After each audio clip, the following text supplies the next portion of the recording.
We travelled with a Kiwi Rail train manager who's done the Christchurch to Greymouth journey through the mountains for over 20 years. It was a beautifully crisp winter day, but Duncan Browne knows this route in all its moods and says Van der Velden certainly captured the drama of the landscape when the nor'west winds are blowing and the rain is bucketing down.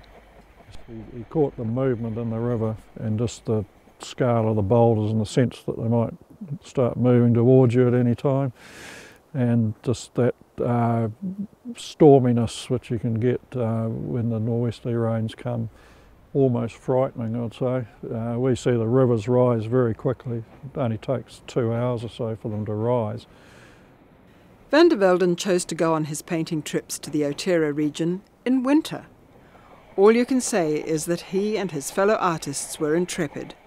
Sometimes they would even stay out in tents. Other times they would take rooms in the Otira Hotel. The Otira Hotel, the original one, was at the foot of the gorge here, just behind us. And the main divide of the Southern Alps is the ridge behind us. The Otira River heads to the left of the main ridge there. Travel to Otira was not for the faint-hearted.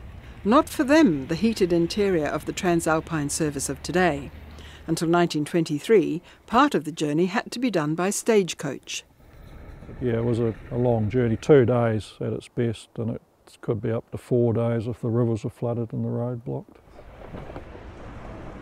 Yeah, the horses have changed every 20 kilometres or so. It was hard for them, and coming down the gorge behind us here, the horses ran at a full gallop, more or less, just governed by the wooden handbrake and the skill of the driver. It's very steep, it's on the move all the time. You can sense it's alive just with the uplift of the mountains. That's still on the move, some say up to 5 millimetres a year.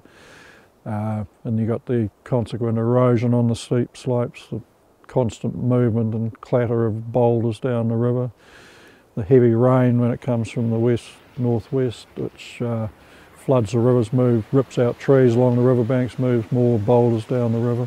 It's just on the move, downward and upward.